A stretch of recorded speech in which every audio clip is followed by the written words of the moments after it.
Welcome to Detoxicity, a podcast that aims to reframe the narrative around masculinity by way of sharing experiences and stories.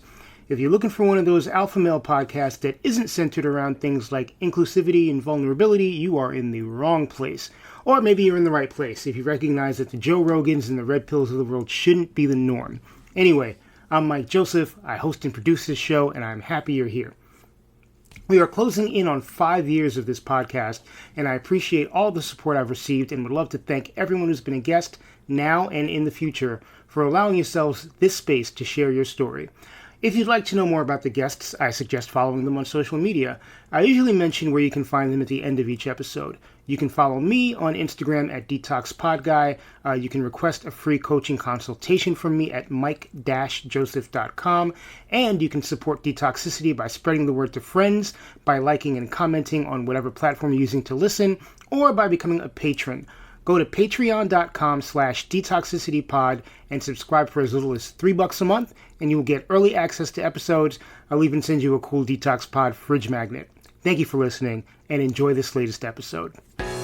Way back in episode number 51, I interviewed Gerry Hirschfeld and Tsaganeas of the band Wax Owls. It was the first time, and not the only time, but the first time that I'd interviewed more than one person at the same time. And I came in relatively blind, got hooked up with them via a friend, and we ended up having a really, really great conversation.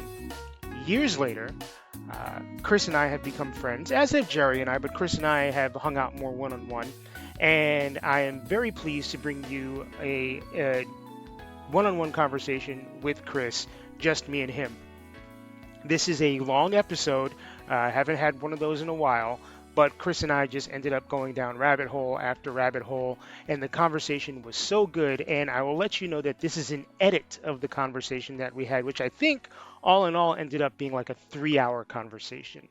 Anyway, so much of what we talk about is pertinent to things that have come up time and time again on this podcast, particularly recently. We go down a big Kanye West rabbit hole.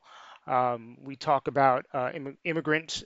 We are both the children of immigrants, and we talk about diversity, growing up in neighborhoods that had a diverse array of people. We talk about old world culture and how that seems to have been lost, in a sense, in sort of the technological revolution. We talk about him being a lawyer. That was sort of a funny thing about interviewing Gerry and Chris a couple of years back, is that they are, not were, both musicians who also have day jobs as attorneys, which is kind of crazy to me in my head. But again, this interview just goes so many different places, and the conversation, I think, is so rich and so fun. It was super hard for me to edit, but I have tried to pare down as much as possible. If you want to save some time, you might want to listen to this at 1.5. Anyway, this is me and Chris. Hey everyone, this is Chris Tsaganeas, drummer for Wax Owls, and I'm excited, Mike. It's been a while. It has Looking been a forward while. to this. Yeah, me too, man. First of all, it's just good to catch up. This is actually the second time I'm seeing you in 2025, which is great considering we live on opposite sides of the country. Yeah. But also, the episode that you and Gerry did with me was 4 years ago at this point, Oh my gosh, or was it something like 4 that. I years believe it ago? was 2021. We were, pretty much still on lockdown. I believe it. I know when we did that episode, I was in New Jersey visiting my parents, so it wouldn't No, surprise me. weren't you? I think you and Gerry were in the same room when we Were did that. we? I think you guys legit did it together. Oh my gosh, that goes to show you where my mind's at, where my memory is. I mean, it's been long enough that you can be excused for not remembering exactly when it was. Thank you. I appreciate that. It's funny, though. Something that you said, it's going to be really interesting as this interview, this podcast conversation goes. That's going to be different is you had said this before we started recording, that we are friends now. Yeah. So I'm looking forward to how this goes because of how our relationship is now different versus the first time that we had a podcast conversation. That's right, because I didn't know either of you guys when we first recorded. And I just double checked, and the episode went live March of 2021. So it was probably recorded in January. Yeah. So yeah, it's been over 4 years. But yeah, I mean, you've sat on my couch. You've been to my apartment. We've hung out. We saw each other at South by a couple months ago. I mean, I've seen Wax Owls play a couple of times. I got to see you play drums with a fucked up leg, which it's weird. You came in on crutches, and I'm like, wait, this dude's a drummer. He uses his feet. How does that work? And how is he not in like indescribable pain every time he performs? So, in the sense that, at least for Wax Owls, right? It's indie folk, it's pop music in the sense that I don't have to play double bass. And for those who don't know, my left tib fib was fractured in November of 2023, and I'm still dealing with the effects and the recovery of that. I'm not going to bore your listeners with the whole story, but I'm lucky in the sense that, at least for any non-metal gigs, I don't really need my left foot too much.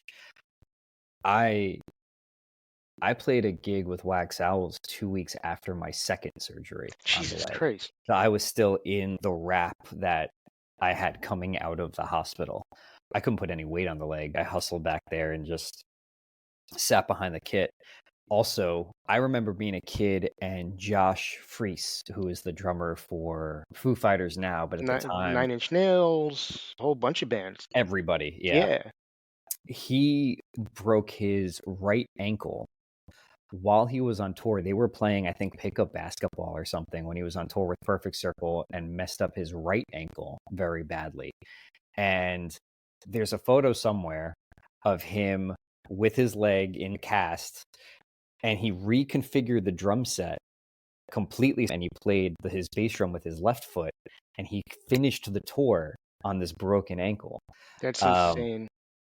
And I think I probably wasn't as young as I think I was when this happened. I was probably in my late teens or early 20s, but I feel like I was younger.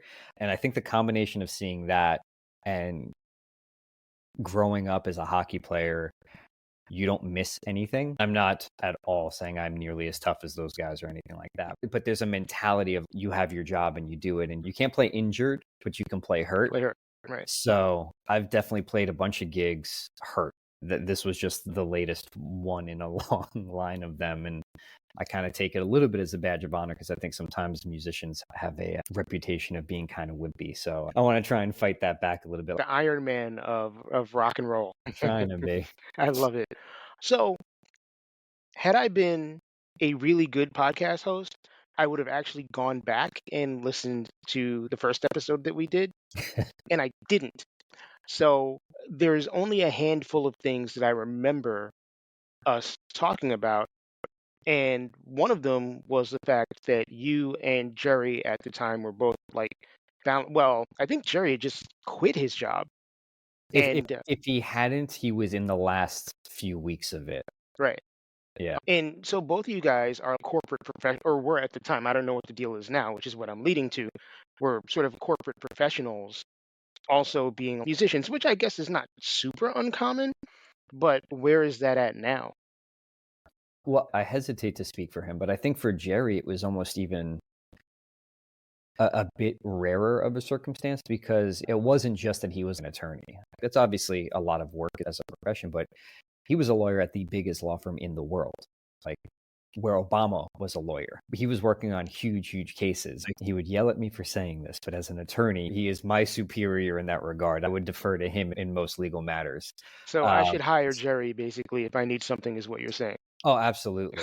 I mean, he and I, we are both trained attorneys. We are colleagues in that regard. But if you were to look at our resumes, he does have the more impressive resume. And I have no ego or no issue saying that. But yeah, he left. And what he does now is he actually teaches the LSAT. He teaches the law entrance exam, or the test that you have to take to go to law school.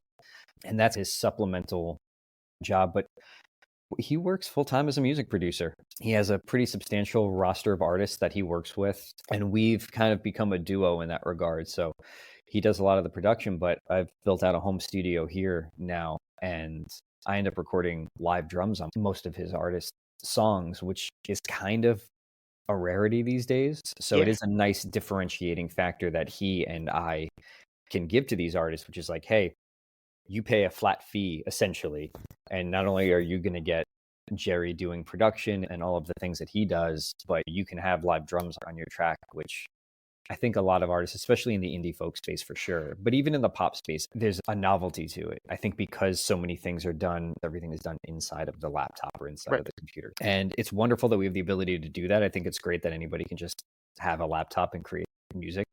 It democratizes music for people. Mm-hmm.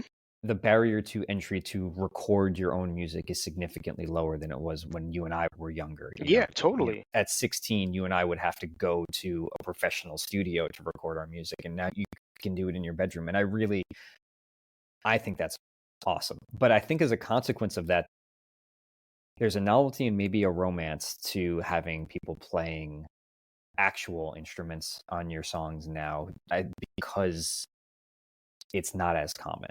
Right. And then to kind of circle back to the initial point of discussion, I am still working as an attorney. I'm working for Pinterest. Pinterest is still a thing. Pinterest is still a thing. It is thankfully for me doing well. Yeah. I will say this, the tech space, and rightfully so politically, has come under fire the last 2+ years. I'm not drinking the Kool-Aid. I say this genuinely, and I would say this even if they let me go tomorrow. It has undoubtedly been the best corporate job I've ever had. That says a lot. And I don't work with the CEOs or anything like that, but the people on the ground, the people that I work with directly, they sincerely are trying to have a social media platform that does not contain a lot of the negatives that you see on a lot of the other social media platforms, whether that's disinformation or hate speech or things like that. And if anyone takes this the wrong way, I do apologize, because I mean this as a compliment, but I do think it's because there's a lot of diversity in positions of power. Almost everyone I work with and everyone who is above me from a title perspective is a woman. And it's not to say that women can't be ball breakers and you can't have a woman who's a really harsh boss. It's not to say those things don't exist, but there is a geniality that I have not experienced in other companies. For instance, my direct manager has multiple times been like, you haven't taken a vacation, you haven't taken any days off. I've never had that in my entire career. I've never had my boss being like, you need to go take some time away from here. Don't work past 5:30 on a Friday. Don't work over the weekends. Other companies I've worked at, it's like, you got to get this done. I don't care that it's Easter weekend. You're going to work over this holiday and you're going to get this done. So they have a fan in me for sure, regardless of whether I continue to work with them or not. And I consider myself very lucky to kind of drive the point home, and then we can move on. Last year, Gerry and I were hired by a metal band to go do a tour in Europe. And it was 4.5 weeks. And my manager was like, yeah, that's fine. Just, you have to work West Coast hours. So as long as I knew what the time zone and the time difference was, and I could be online and working for most of that, she was like, yeah, go ahead, go do that. And it makes me want to work more for them because of that, you know? Of course. No, that's awesome. Shout out to Pinterest Yeah. for doing the right thing. It does feel like when you think about the tech space these days, the two people that you think about are Musk and Zuckerberg. Yeah. And, Musk is who he is. I don't think I need to expand any more on that. But even Mark Zuckerberg is clearly an asshole, but also seemed to kind of be an asshole on the right side of things, I think, when it suited him. And here's also a guy who's Jewish and married to a woman of color who is still kind of took a heel turn, at the end of last year. The reality is that most of these popular tech companies are run by straight white guys. My question was going to be, why do you think tech bros have such a bad rap? And I think I just kind of answered that question. So as a straight white guy, I don't want to diminish what amount that social position in America has given them, to borrow a Black Twitter term, the audacity to behave the way that they do. But I would say as damaging is the fact that all of these guys, whether it's Zuckerberg or Bezos or the OpenAI guy whose name is escaping me at the moment, they all think that they are the smartest guys in the room. And I think that's exacerbated when you have a political class, and I'm going to lump all politicians in this political class, that is, generally speaking, older. I think the average age is in the 60s, if I recall correctly, for Congress, the House of Representatives. And so when you walk into that room, and with respect to whatever politician that you may even like, if you're 60 plus years old, you've got a 30-something-year-old tech bro who, in this one specific instance, is more intelligent than you in this space. Mark Zuckerberg can speak more to the tech space than I ever could, because that's not my world, right? So it only reinforces the notion that they are the smartest person in the room, and therefore it feeds that ego. And it's like, okay, I know how all of this works and you don't know how this works, and I can exploit that for my own personal gain and profit. Right. And once you get to a certain point, it's not about money anymore. Musk and Trump and Zuckerberg, it's not because an additional $1 billion is going to change their life. It's really just about influence. It's how much influence can I wield? How can I be a de facto emperor? Right. It's completely ego based. Oh, yeah, for sure. And it's interesting because it feels like history is cyclical, humanity is cyclical, right? You have all of these peaks and valleys of the world is in a good space relative to the time that we're in, and then things go bad, and then there's a revolution or something happens and things go to shit, and then we build out of that in some ways. It lends a little bit of credence to the we are a program where it's iterations and we just keep iterating, It's right? very cyclical. And I know it's very much in vogue to draw parallels to the early 20th century, but it's hard not to see it. And it doesn't necessarily have to be World War II. I know a lot of people are making it's because of the imagery that's obviously being brought back into the public fold. Right. But you can even look back, honestly, at the circumstances surrounding World War One, and you can see a lot of similarities. I'm not going to say Luigi Mangione is like Principe assassinating Archduke Ferdinand here, but you can start to see these parallels, and like you said, the cyclical nature of it. And I'm not advocating for political violence, but I also wouldn't be shocked if the next year or the next 2 years we have more destabilizing forces. My slight bit of optimism is that we don't repeat, let's say, between 1914 and 1939, because that's a shitty 20 years to really try and have a sequel for. But it's hard to not see what is happening currently and not go, we've done this before, guys. We know how this ends. And now we've got bombs that make bigger craters, and it's going to be a lot worse this time around.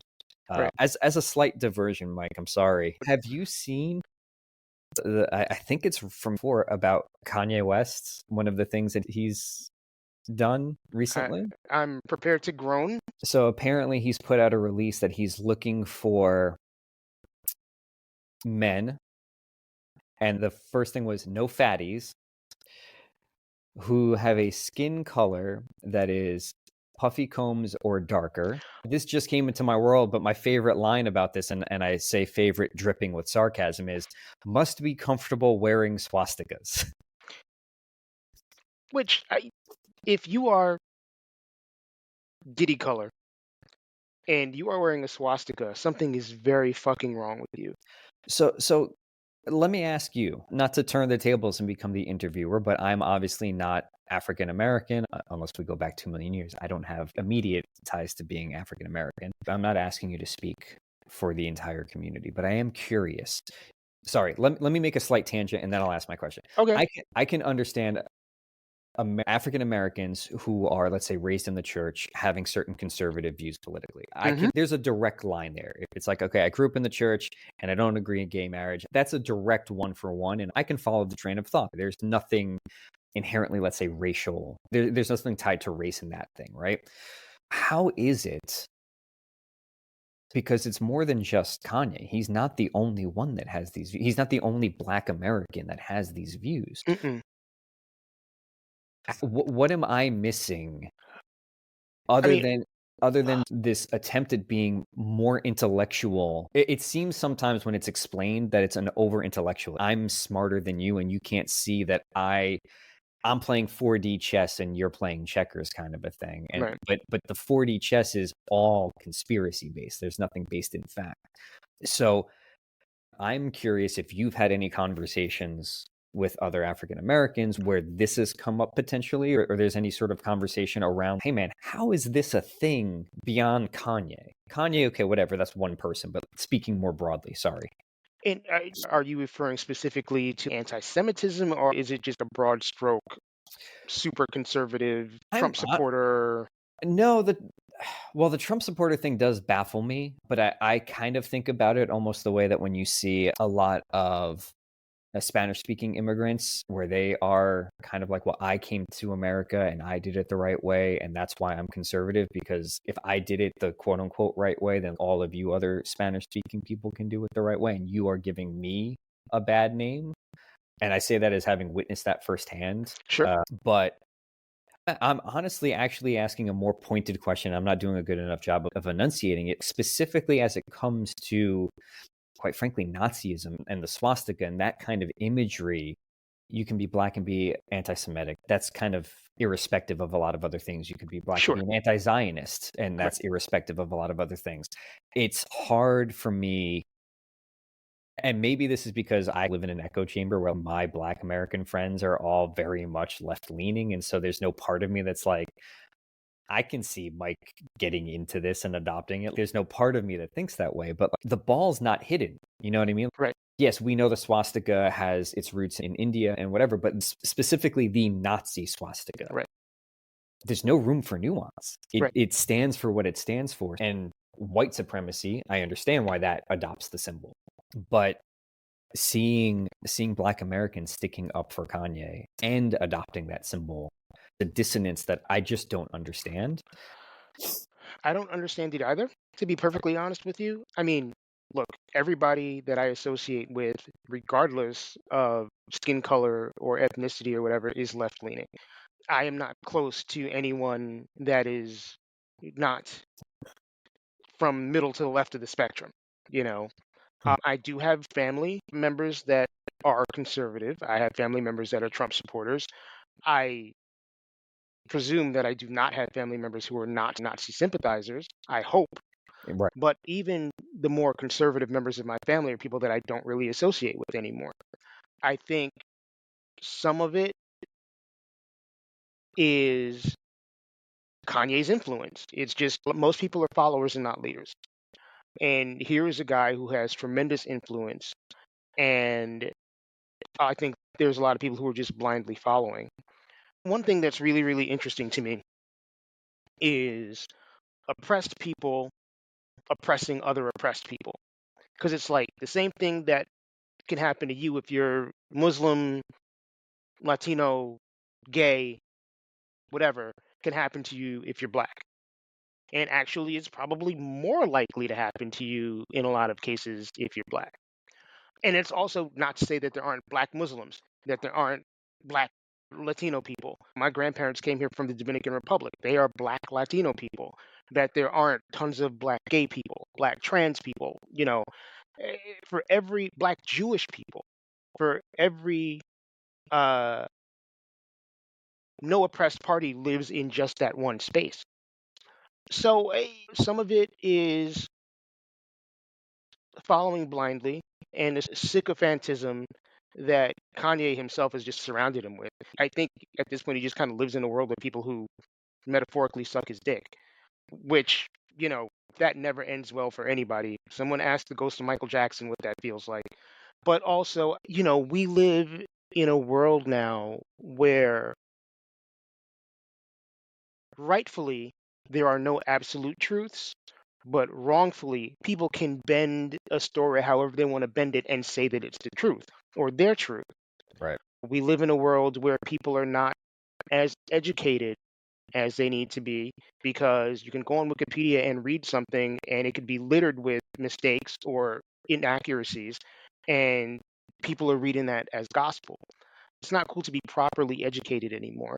It's not cool to be empathetic anymore. So I think it's just a combination of things that people are buying into. And you think 15 years ago, even, the idea of a black public figure speaking about being a Nazi in the way that Kanye talks about it, And people being like, okay, that's cool, would be unheard of, completely mind-boggling. But I think the ways that people have misused technology in the last 15 years has allowed for this to become somewhat normalized. Could you imagine Lil Jon selling swastika t-shirts at the height of his popularity? No, I mean, if you had told me in 2007 that Kanye would be doing something like this, I'd have been like, you're out of your fucking mind. Yeah. Yeah. Talk about heel turns, you know? I mean, Hulk Hogan level heel turn right there. Yeah, yeah. I think about this a lot, right? Because I used to fucking love Kanye West. When Kanye West came out, he and I were about the same age. He was such an aspirational figure to me. He was someone who was pro-black while also being open-minded and outspoken in all the good ways. And then I think just like, and someone else brought this up in another interview I did for the show recently, where they were like, that person that he is now was in there all along. So, yes, if I can jump in. Yes, I don't know the man. I know that there has been a lot of talk about this has happened after his mom passed away. And because if I'm getting this wrong, I'm really sorry. I think she died while undergoing an elective cosmetic surgery. I think, yeah, she was recovering from an elective cosmetic surgery procedure.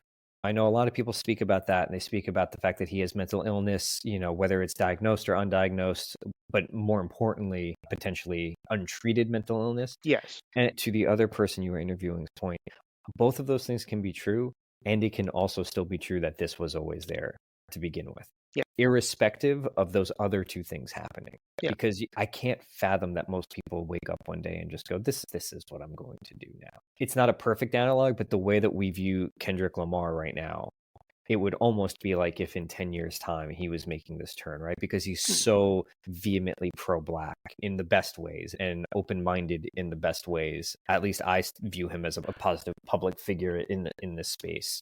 I would say even Kendrick, like Not Like Us, is a very slight heel turn.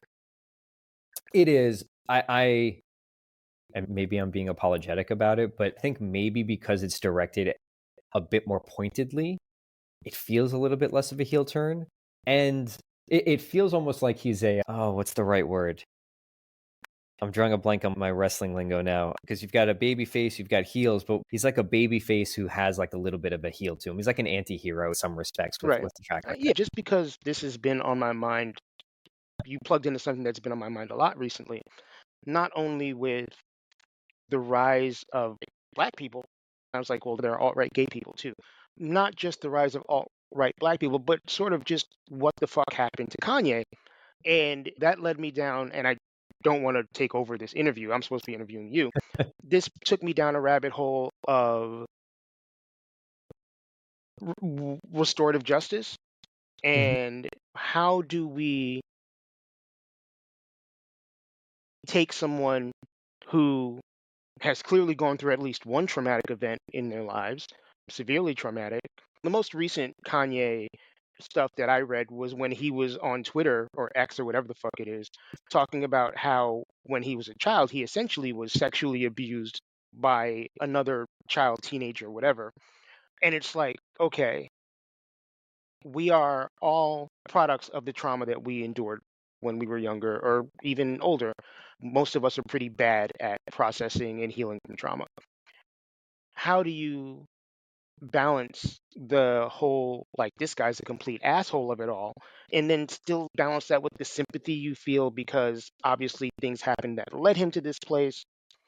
If abusers are themselves abused and the abusers of the abused are never taken to task for the abuse that they did, and the abusers aren't given grace for the abuse that they endured that made them abusers, how do you stop the vicious cycle, right? So I don't want to be glib in how I'm responding to this. Breaking that cycle specifically is a daunting task.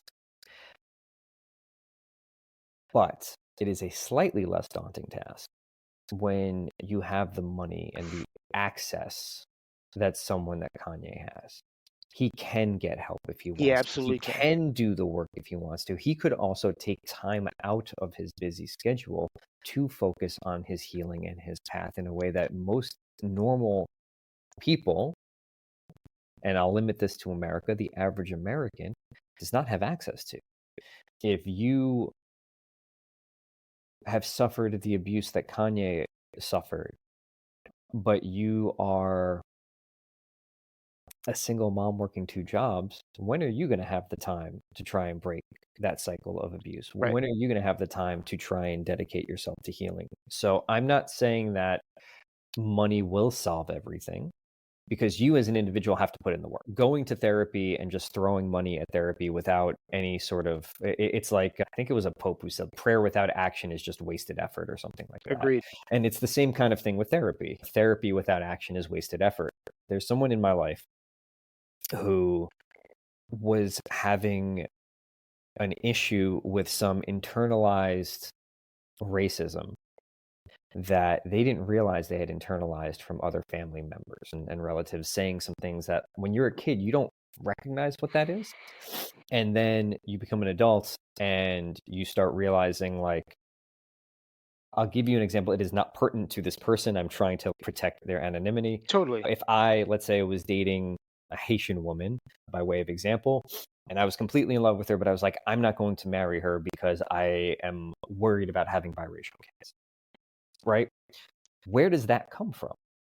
That may not come from sexual abuse trauma in the way that we're talking about Kanye, but if you and I as left-leaning people want to break a lot of these generational traumas and issues, that's something that needs to get explored. Now, I can sit here and, much like an alcoholic, go, hey, good for me. I know that I have a problem, but if I'm not doing the work to understand what the root cause of that is and why that's an issue, or why I view that as an issue, and as a slight detour, this is different than saying I have preferences. If you're a Black American and you like dating Black women, like a Black man, and you like dating Black women and you don't like white men, like, that's not racist. That's just a preference. And Preference. That's I mean, if you're a Black woman and you only like dating Black women, there's a difference between a preference, or even, I think about attraction, right? And why some of us are attracted to certain types of people and some of us are not attracted to certain types of people. And it's such a needle to thread. You know, and this is also something that I think about a lot. Okay, how much of that is intrinsic, right? How much of that is built into your DNA, and how much of it is societal? Because in the dating world, experience, more so when I was younger, but I think it still exists. People who just cover it up better. A lot of white guys who say they won't date Black guys. Yeah. And I could say that's racist, and their response would be it's a preference. But someone could also flip that back on me and be like, but you date men and not women. Is that misogynist, or is that a preference? Or is that intrinsically built inside my DNA? And I would say it's intrinsic who I build emotional bonds with and who I am attracted to sexually is not something that I have any control over. So this is interesting. This hits on a really interesting thing, right? Because I take the view of sexuality being intrinsic. So if you are a heterosexual, homosexual, bisexual, whatever, across the pantheon of sexuality, I view that as being hardwired into who you are as a person. It is irrespective of nurture. If you were a gay man 200 years ago and you repressed that because society said that you couldn't be a gay man, those are two different things. I think the gayness of it is hard encoded into who you are. The expression of it is dictated by society, right? A friend of mine had said this years ago, and I found it interesting. He goes, I wish I was into heavier women.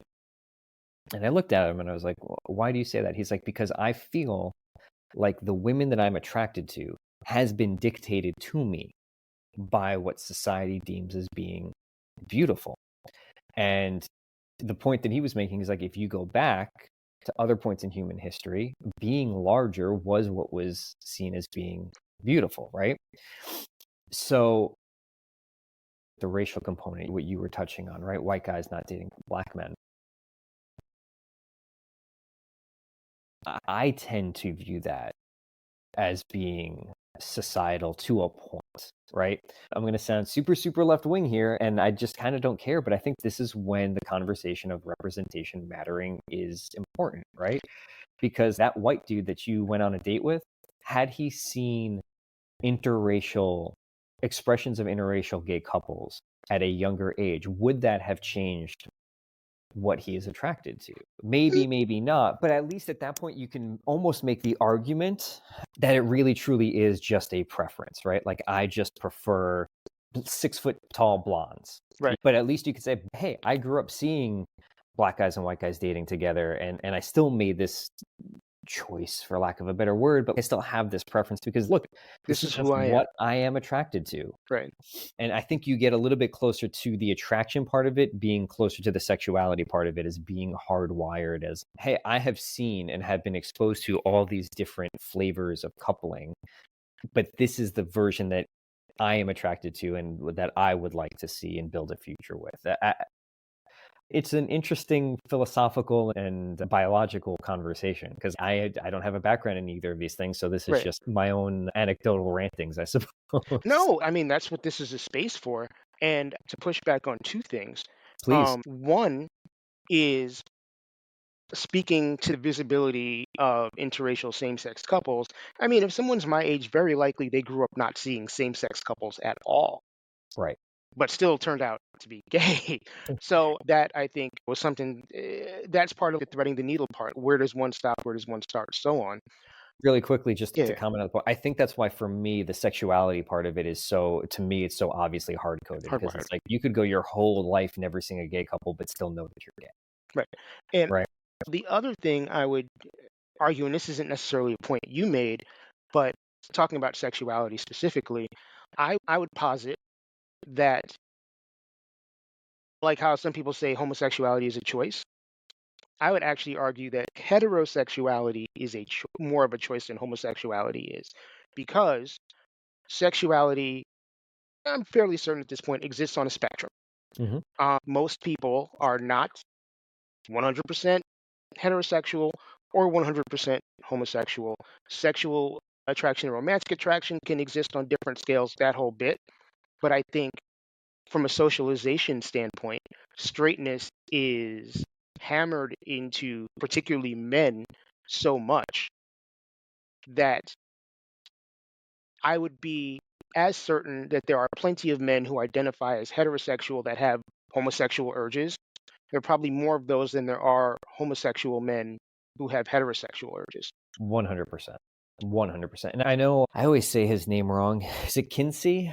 Kinnessy? I know there are a lot of flaws with his study, but I think that honestly bolsters your point, which is it's a scale from 0 to 5. If Yep. 0 is truly 100% heterosexual and 5 is truly 100% homosexual, what he found interesting was that most people were 1s and 2s and 3s. Right. And I absolutely think that's the case. You've hit the nail on the head, quite frankly. And I actually think history also backs your point. So I'm Greek ethnically. We have a history of homosexuality that I do think is misunderstood a lot of the time. And I've had this issue with a lot of Greek Americans growing up where it's like, how could you be homophobic? Do you not know your own history? But I think that almost proves the point of sexuality being on the spectrum because there was no stigmatization behind it. It was like if you woke up on a Tuesday and you wanted to be with a man, you could be with a man. If you woke up on Wednesday and wanted to be with a woman, you could be with a woman. Right. And that is a gross overgeneralization. It leaves out a ton of nuance, but the fact remains there was nothing in their society to stigmatize them to say, "No, you can only be with a woman.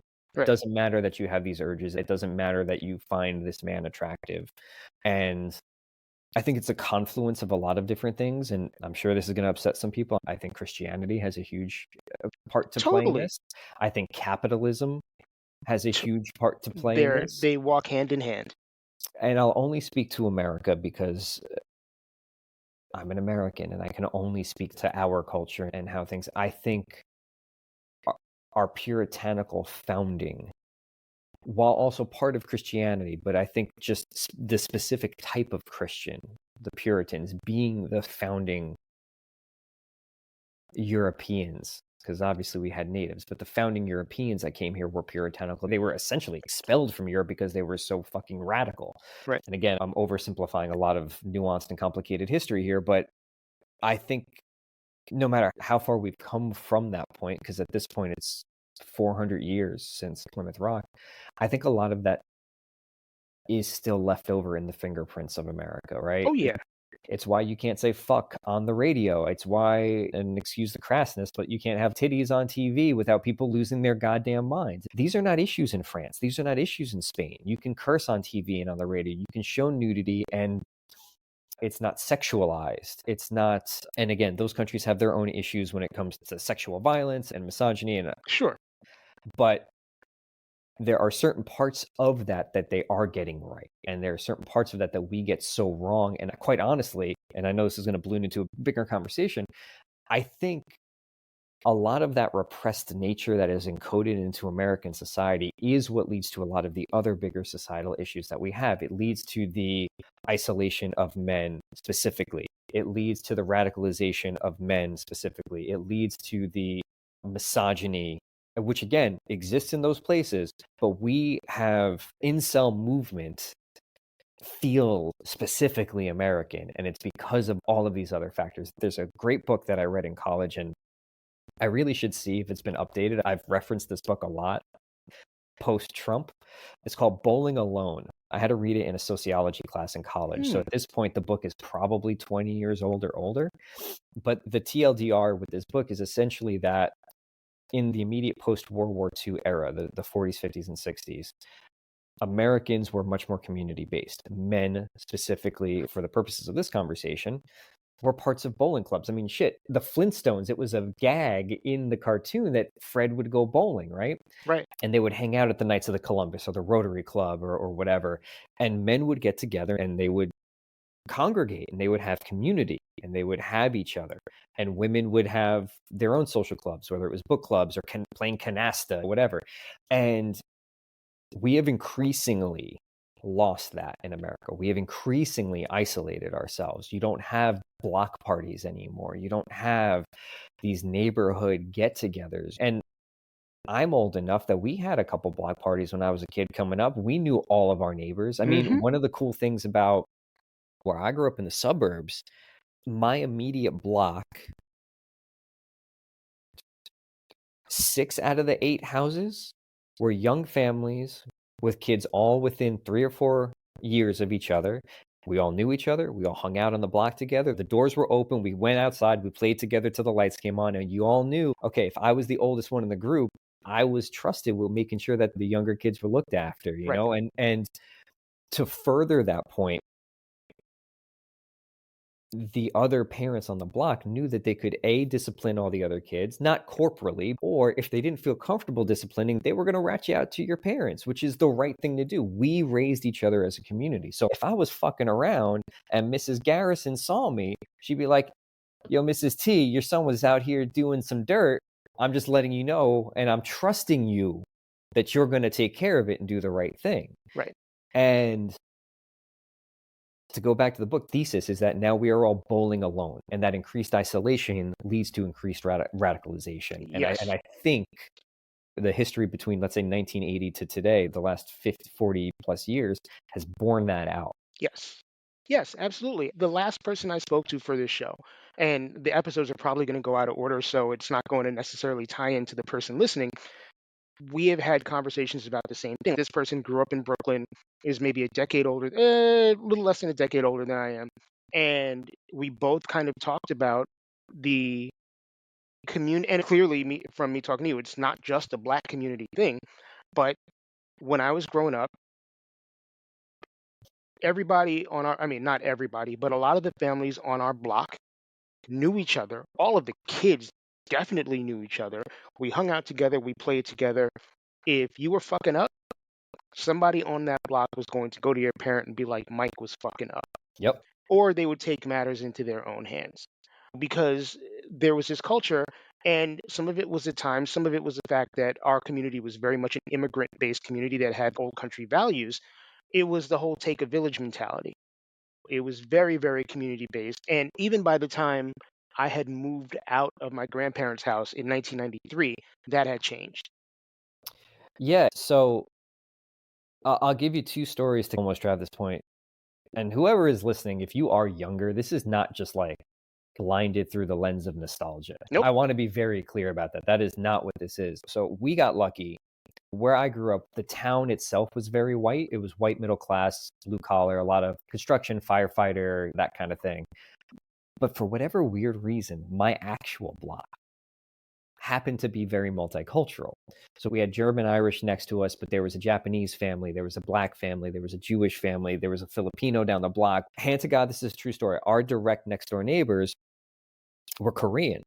And I was there so much, the grandfather only spoke Korean. I was coming home at 4 years old speaking Korean Jeez. because they had 3 kids. I was over there hanging out with the kids in a multi-generational household. So we all grew up together. And like you said, we all watched out for each other. And it was a lot of immigrant. I definitely think that helped. But it even goes back further and it stays within that, or rather, it goes back even into your own household. So I don't know if we'd spoken up. My dad's from Brooklyn. He's from Bay Ridge. I think we've spoken about that before. And he lived with his grandparents in Chelsea a bunch of years. And when him and my mom first got together, they were living in Chelsea. And at that time, Chelsea had a very big Puerto Rican population. And my parents said it. They're like, yeah, aside from the fact that they would have block parties all the time, we all knew each other and we all looked out for each other. So when my mom was pregnant with me, all of the different people on the block would help her with the groceries. They help her go up the stairs into whatever, or they'd be watching out for her and walking her home. And my dad would do the same thing with, like, they all spoke like broken English and Spanish to each other and whatever. But it was like this block in Chelsea. And it sounds like you had the same experience in Brooklyn, where these little blocks were their own contained communities. Yeah, Where they were their own little cities. They were their own little cities within the city. And maybe you can speak to this. So I'm curious about how and why that changed within the city specifically. I have two kind of ideas of it. I think the first was and I use this word with a heavy sarcasm, the cleanup that Giuliani did, which, again, for anyone who's listening who is either a transplant to New York or whatever, New York in the 80s was rough. New York in the 70s was rough. Y'all transplants who are longing for the days of the 80s that you didn't know about, trust me, you don't want that. My dad would tell me stories about, like, man, I wish you specifically would have been there. The first time I told my dad, I think it was maybe 2003, 2004, and I was like, oh yeah, I'm going to go meet up with some people in Williamsburg. He goes, the fuck you are? I'm like, what do you mean? He's like, Williamsburg's dangerous as hell. Because he still had that mentality of what it was in the 70s and the 80s. Half of the people who live in Williamsburg now, had they walked through Williamsburg when I was a kid, they would have gotten their shit busted. Yeah. Yeah. And look, I know I grew up in the suburbs, but I think by virtue of the fact that my dad grew up in the city, born and raised in there, and I would go in so often with him to explore, I touched it tangentially. I would, of course, defer to you, like you grew up there, but I remember being near Madison Square Garden and what that part of town used to look like in the late 80s, early 90s, and it was a very different situation. So for a younger generation, for a bunch of people who don't know, Giuliani did a lot of things wrong. Even when he was the mayor, he did a lot of things wrong. Yes. He did a lot of things wrong. But he did clean up a lot of the city, and he did make it a bit more tourist friendly and a bit more livable in some of those rougher. And I want to be very careful with how I'm saying this. I do not mean rougher from a racial or income perspective. I really mean specifically from a, like, down near Madison Square Garden, it was sex shop after sex shop after sex shop. You had hookers on the street. You had drug dealing on the streets. You avoided Times Square for a whole different reason than you avoid Times Square for now. That's a really, really good way of putting it, and you're absolutely right. But yeah, the 30s and 40s were all porn theaters and hookers. The East Village and Lower East Side Alphabet City was very drug infested. You go deep into South Brooklyn, Red Hook. I was going to say Red Hook, man. Go to Red Hook, you go to Brownsville, you go to East New York. Those were very unsafe neighborhoods. East Flatbush, where I grew up, and even Williamsburg and Bushwick, not the greatest neighborhoods in the world at the time. And you are correct. Giuliani's an asshole, no doubt about that. But Giuliani and Bloomberg after him made New York City a much more livable city for the average person. And also, with that, there was the rise of technology. People with phones with cameras meant that you couldn't walk down the street and rob somebody in broad daylight anymore. Yeah. So it was a combination of things. And there are some older New Yorkers who wish New York City was the way it was. And there are some people who are New York transplants who romanticize the New York City that was. As someone who lived in New York City during that time, from a safety perspective, I'm way more comfortable with the way it is now than the way it was then. I think culturally we've lost a lot. So it's ultimately a mixed bag. I lay a lot of the blame at Bloomberg's feet is the corporatization of New York City. Yeah. What used to be so cool. And look, I've lived in LA for 8 years, so there's a lot of New York that I can't speak to now. But, I hate seeing, especially from a food perspective, all this corporate food shit throughout New York. I hate going and seeing 37,000 Starbucks, Yeah. and all that kind of shit is antithetical to what New York is. New York is. Right.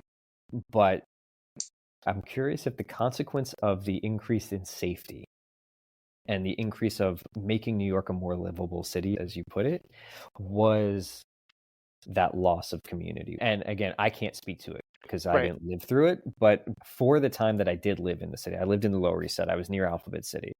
I did not have anywhere near the experience that I hear my dad talk about. Right. I knew a couple of my immediate neighbors and things like that, but we weren't hanging out doing block parties. I didn't know the neighbor in 3F's kids and go over there and watch the kids or anything like that. Again, that isolation, I know it's society-wide across America, but I'm curious if you feel like part of that safety and part of that security post Giuliani and post Bloomberg led to that. Yes and no. As I'm thinking about it, even in the neighborhood I grew up in, I think that there was a shift, and I can't really quantify why. Probably early 90s, pre-Giuliani being elected, when things in the neighborhood kind of started to shift. Was that And, Koch? huh? Was It that would have been Koch? Dinkins, Jenkins? 90 to 94. And the neighborhood community felt not as community oriented. And I think it was a bunch of different things. People started moving away, people died. A lot of the elders, my grandfather, a lot of the older neighbors passed away. And there were probably other factors that I can't necessarily put my finger on right now that contributed to that. But I also look at now, on the present day, I've lived in this apartment. In November, it'll be 10 years. I do not know by name one other person that lives in this building. And only really in the last year have I started making friends in the immediate neighborhood within 5 blocks. And that's not a me thing necessarily. That is a society thing. So I want to stay on this lane for a couple more minutes. Yeah. Okay. So I'm curious because what is similar is to you and my experience is a lot of kid of immigrant kind of thing. And you just said something that I hadn't considered, which is as that generation that is tied to the old country died out. Because it's something I think about a lot. As I'm nearing 40, I feel, Look at you, yeah, I know. youngin. Not that young, man. I feel it. That Indiana Jones, man. It's not the years, it's the miles. Right. I feel myself losing those parts of me a little bit more. And I don't like that I feel like I'm losing the parts of me that tie to the old countries, to Italy, to Greece. And part of that is when my brother and I were born in the 80s, assimilation was a huge thing. Yep. So them teaching us the language, they didn't want to do that. They didn't want their kids to get singled out as having accents because English wasn't their first language because we spoke Italian or Greek or whatever. And now my parents are both like, it was one of the biggest mistakes we ever made, but who knew? We were products of the 80s of that time, and being American and not having accents was seen as a positive. It was seen as a good thing. The ties to the old country were not seen as being as necessary or as important. It was, we're in America now, we want to be Americans. Right. We don't want to be Greek. We don't want Right. to be Italian, right? But it's put the bug in me, which is if and when I'm lucky enough to have kids, I want them to speak both languages. I want them to really know their ancestry, and not just our personal family history, but I want them to feel connected to where we came from. And maybe this is because I'm so much closer to it than a lot of other people, in the sense of if you're third, fourth generation American, there's a bigger disconnect to where you came from. But I think it is that this is going to fly in the face of Trumpism, quite frankly. I'm going to be firm about this. It is immigrants that are what made our communities great. And the way that we grew up great. It was because they came from the old country, and the things that they took from the old country with them was having multiple generations in one household. It was passing down traditions. It was that focus on, like we both said, raising the next generation as part of the community in whole. It wasn't just your responsibility to raise your kids or my responsibility. We raised them together. It was the antithesis of rugged individualism. Right, which is quite frankly, a very American. It is extremely American. Concept. It is, I stand on my own 2 feet. I am responsible for my successes and failures, but that's so wrong on its face. No one does this alone. Nope. No one does this alone. With every breath you take, you are standing on somebody's shoulders. Yep. It's funny you mention, I've heard about first generation families not wanting to pass languages on to their children. I've heard that from a bunch of different people. And it's funny because what's come up in the last week, I was on a Discord server in a channel for Generation X folks, and someone mentioned speech class. And I paused for a second. I was like, oh, so to give you context, I was raised primarily by my mom's parents, who had been in the country when I was born. My grandfather had been in America for 5 years. My grandmother had been in America for 4. My mom also had been in America for 4 years when I was born, but she joined the Air Force, settled in a different part of the country. When I was 8, I moved out of New York and went to live in the Midwest with my mom and her American husband.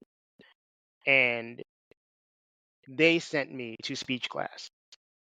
And to this day, I can't say I definitively know why they did it, but I think there were 2 reasons, maybe 3 reasons.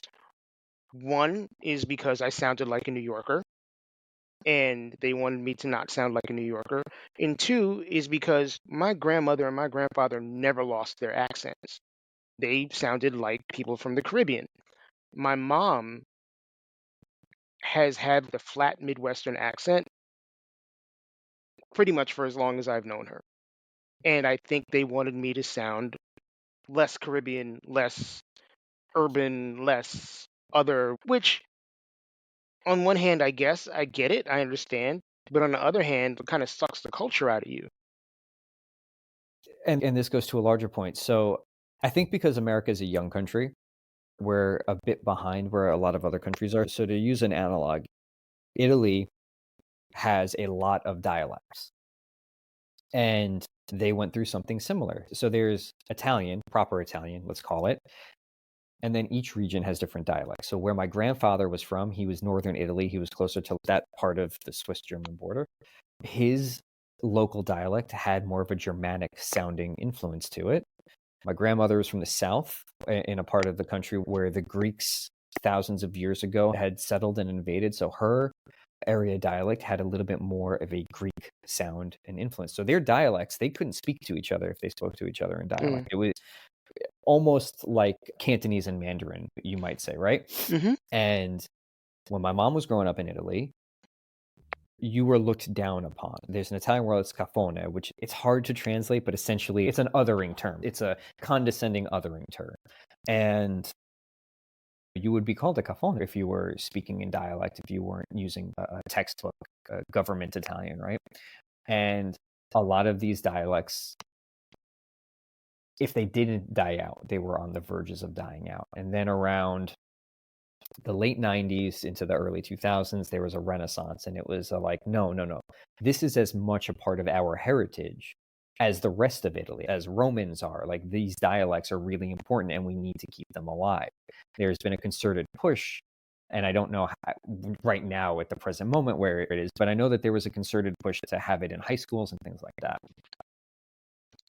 And I'm hopeful, which is a dangerous thing in America, being hopeful. But I am hopeful because our generation tends to be a lot more nostalgic, maybe, than most. And I think it's because we straddle the line between pre-digital and post-digital.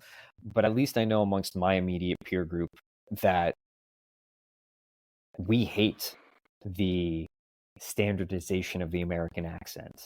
I want dudes from Brooklyn to say Sound from like they're from Brooklyn. fucking Brooklyn. I think it might have been Gerry. He's like, can you tell the difference from where somebody is in New York? I said, if they're actually born and raised in the area, yeah, I can tell you that dude's from Brooklyn versus Queens versus Staten Island versus the Bronx. There's little inflections. There's slang. There's slang words that aren't the same between the neighborhoods and the boroughs. The same way I can tell you the difference between North and South Jersey, right? And I don't want that disappearing. I want to always be able to make fun of people from Long Island for sounding terrible. That's part of what makes where we're from great, you know? Right. And as much as I might clown on a dude from Boston, keep that accent. Keep that accent. I mean, yes, keep that accent. Some people would say it sounds lower class, but it's a cultural thing. It's an identifier. So again, and maybe you can speak to this too, there's a thing with immigrant families, and class is an important thing. Mm-hmm. You've got to hold your fork and knife the right way. You've got to conduct yourself in a very specific way. Now, for me, I can say this as it applies to my family. And part of that is because Italian immigrants were looked at a certain way back in the day, and Greek immigrants. And again, I cannot stress this enough. What I'm about to say does not at all mean that what my relatives dealt with was anything close to what the struggle of African Americans were with. But I have relatives of that older generation who were so dark in complexion, they were told to sit in the back of the bus. They didn't know because they're like, shit, we've only been in this country a year. We don't know what any of this means, but they were told to sit in the back of the bus. And what that does, and part of what that is like, okay, we are looked at as being othered, so you have to comport yourself differently. It was almost like code switching before we knew what code switching was. Right. And again, not at the same level. I'm not at all trying to compare things. And I don't know which of the two applies here. One thing that a lot of white folks, maybe that are under 40 or under 30, don't understand is that as recently as 30, 40 years ago, white people, and I can only speak for New York because I'm a New Yorker, were othered in cultural ways. Like Greek people weren't white people, they were Greek people. Italian people were not white people, they were Italian people. Jewish people were not white people, they were Jewish people. Yep. Neighborhoods in New York City were segregated not by white and black, but by Italian, Bensonhurst, Polish, Bay Ridge, Russian, Brighton Beach, Black Astoria. American, right, Greek, Astoria, Black American, Bed-Stuy and like Fort Greene, Yep. Black Caribbean, Flatbush, like Asians in like Flushing. So, and this is in my almost adult lifetime. So this is like 90s. Williamsburg and Bushwick, Puerto Rican. It wasn't just white and black. Nope. And I think because a lot of us in the era in which I grew up were first and second generation people, I feel like the globalization of that technology is brought forward. Like everything, there have been some good things that have come out of that, but I do think a lot of us have lost our individual cultures as a result of that. Absolutely. I mean, I grew up saying that we were Mediterranean. I didn't say I was white. I was Mediterranean. And now as an adult, I can make jokes about it because, look, I got blue eyes. I'm very white skin, pale skin. Right. So I joke around. I'm like, no, I'm not white. I'm from the land of olives, so I'm olive. And there you go. And my dad is very dark complexion. I mean, in the summer, he could pass for a lot of different ethnicities. And honestly, most of them are not white. I know at least on a couple occasions, people thought he was of Desi background, especially in the 90s when he was rocking a big ass mustache. He kind of looked like an Indian or Pakistani stereotype. Right. So I don't necessarily want to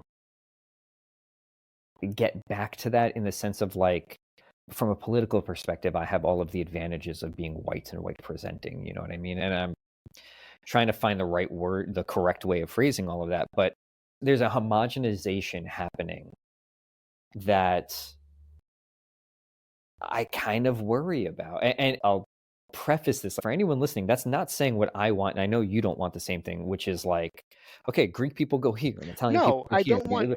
I miss the diversity. I don't miss the segregation. Yeah. But when I was in high school, again, it's a really interesting thing that I observe and I've said to people. There weren't really any white people. Like, there was Steve Demetriadis, but he wasn't white, he was Greek. Right. There was James LaRocco, he wasn't white, he was Italian, And again, I think that nowadays everybody kind of falls off the same Xerox machine. Everybody sounds the same, looks the same, listens to the same amount of music. Even in the gay world, feels like there's so much homogenization and it's not authentic. So something really interesting that I read, because I want to push into this conversation a little bit. So I was reading an article about men's fashion and men's clothing. So my maternal grandfather was in the fashion industry, and coincidentally my father, so my maternal grandfather and my father actually had known each other and Oh, worked wow. around the same people. And my brother is now in the industry. So I've got 3 generations in men's fashion. And I remember being a kid, my dad being like, Americans don't know how to dress and Americans hate color. Like, they hate being expressive and they hate color. And this article I was reading was positing the theory was that was actually a reaction to the AIDS epidemic in the 1980s. So if you look at men's fashion, even in America in the 60s and the 70s, you had a kind of outlandish, like, Yeah. if you think about a lot of big colors, and I know he's not American, but David Bowie was doing the androgynous thing. There was a little bit more fluidity. And I mean, early 80s, you had guys wearing super short shorts and they had like the belly cut tees and shit like that.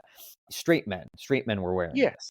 And this journalist was positing the theory that because the AIDS epidemic in the 80s was so linked to gay men, that clothes became a signifier, and that straight men started wearing more muted colors, jeans and t-shirts and these boring things, to separate themselves Sure.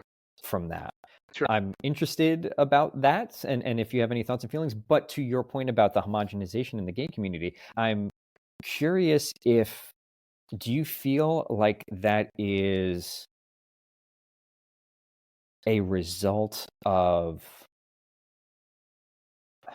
again, I hesitate to phrase it this way because we are not at the most tolerant point in our history when it comes to how we view gay people, but do you feel like that's a result of gay culture being represented in the public more than it has been recently, and access to more gay voices than maybe in other points in time? Is it like it's more out in the open now, but the consequence of that is more homogenization? That's a really interesting point you make about the way that people's dress styles changed. I think that is probably more of a homophobia, generally speaking, thing than a direct AIDS related thing. But that is an interesting point, as the way that men in particular presented themselves sartorially changed in the late 80s, early 90s. Even if you look at the way that Prince dressed in the early to mid 80s versus the way he dressed for the rest of his career. Every hair metal act. Yeah, exactly, exactly. And all of a sudden, 92 to 93, everybody was wearing a fucking sleeveless vest, the flannel, and baggy jeans because anything else looked gay. So that's a really interesting point. To the homogenous sort of gay culture point, I mean, look, when I was coming out very slowly in the late 90s, the majority of gay and bisexual people in pop culture were women. There was Katie Lang, there was Melissa Etheridge. There were very few gay or openly bisexual men in pop culture. There was no Will and Grace. There was no Logo TV at all. Queer as Folk, I think, was still British, like it hadn't come over to America yet. Was The, George Michael out at that time? George Michael was outed in 1998. 1998. Okay. Yeah. There was Elton John. There was Michael Stipe, sort of. There was David Bowie, sort of. Well, David Bowie went back in the closet. Oh, David Bowie in the mid 80s was like, oh, yeah, that was PR. I was never really gay or bisexual. I didn't know that. Yeah. There was RuPaul, and there was Billy Joe Armstrong of Green Day, who came out and then nobody paid attention to it for 20 years. And So RuPaul does feel like an outlier at that point. yeah, RuPaul was very much an outlier. I'm curious as how he became such a pop culture, like was in the pop culture zeitgeist at that time, given everything that you've just said, which is this was not a very gay, and quite frankly, a black gay man on top of all of it. It's not a very gay friendly point in time. So I'm curious as to what the confluence of circumstances were that allowed him to operate very publicly in a space that quite frankly wasn't as prepared for him as it is today. Well, But I think the interesting thing about RuPaul is that in the 90s, RuPaul wasn't the media personality that he's been in the last like 10 or 15 years. Mhm. RuPaul was kind of a one-hit wonder that would pop up on retrospective shows or talk shows once in a while, just in case somebody wanted a colorful guest. RuPaul was very much like Was it almost tokenism in a almost sense? somewhere between being a token and being the butt of a joke, kind of, a little bit. Understood. Okay. And then when Drag Race came out, that changed the conversation. And RuPaul became something more than what he was for the first 10 or 15 years of his career. Yeah, but that was later than the point that Yeah, the point in time yeah, that you're much later. referencing. Almost every gay or bisexual male character on TV or in movies was tragic. There was Tom Hanks in Philadelphia. You know, I feel like every gay character in the media for like 20 years died of AIDS. Yeah. Or was the Whether butt of a joke. Right, exactly, or was the butt of a joke. So that didn't change until I don't know when Will and Grace came out, or I guess maybe Ellen might have been the first show where there was just a gay character who kind of happened to be gay and wasn't tragic. And then she got canceled right afterwards. But again, to your point though, woman, You're right, still a lesbian character, and quite frankly, I think everybody you've named were white women right, on right. top of it. Yes. And the reality is that homosexuality in women is much more accepted than homosexuality in men is. Right, which goes back to the point that we were talking about earlier about men being almost forced to be heterosexual Right, via society. right. So the idea of there being multiple gay voices in popular culture is less than 20 years old. So I do think that it's great that young gay people are able to get an idea of what gayness is from the public eye that is not tragic. They can see Chappell Roan is the biggest star in music, but I do think it reinforces an idea that there is only one way to be gay. Mm-hmm. And that is the image that is generally portrayed by public figures, which is outrageous, which is fine if that's who you are naturally. But I Right. think a lot of people lean into that imagery because they think that's the only way that they're allowed to be themselves, and that's not the case. You can be queer and be whatever the fuck you are. So this makes me want to ask you a couple follow-up questions if that's okay. Sure. So because I'm not in the community, I'm an outsider. I'm curious to go back to this learned behavior versus naturally who we are, right? Again, I want to be clear, these are things I've seen from gay commentators, whether that's the gay voice or the wrist thing, all of those kinds of things. Hmm. Is the profilation, no, is profilation, is that the right word? Proliferation? Proliferation, thank you. Oof.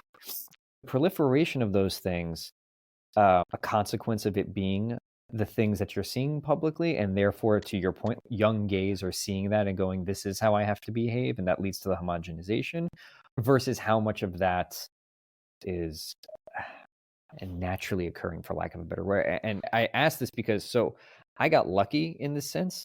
In my small town, the two men who ran they had like a shipping store, like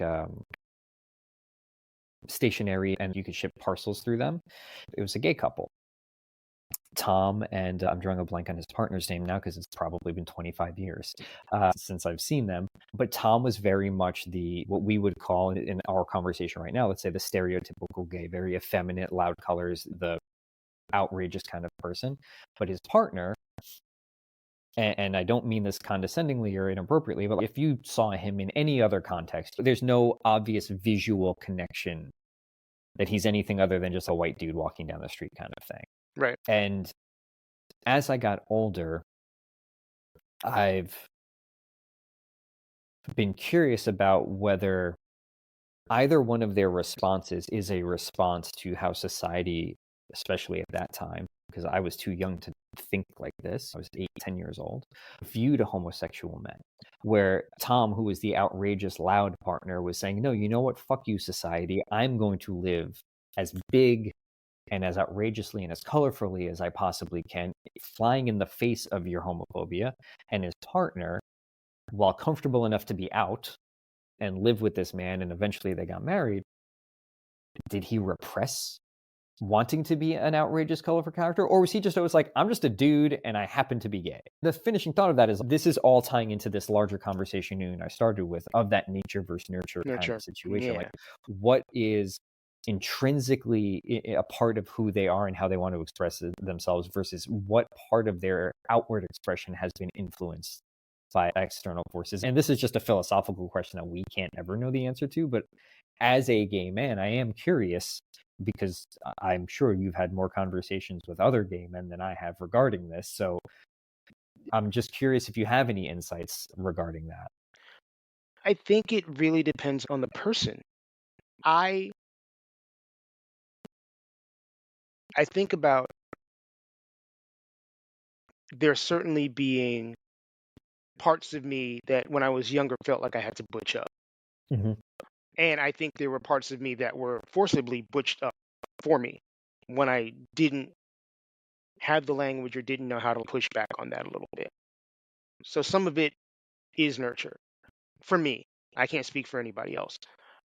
I also know that when I first started taking steps toward coming out and hanging out with people who were out, I felt like I had to camp it up a bit.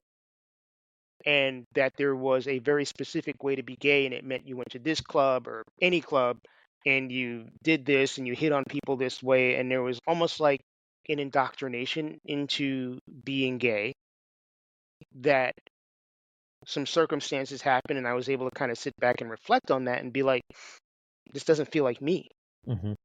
I am who I am, and I don't know how much of that is nature and I don't know how much of that is nurture, but I do know that at this stage in my life, I'm not going to pretend to be anything. I'm going to be who I am. And there are some people who are, regardless of what their orientation is, that are flamboyant, colorful people.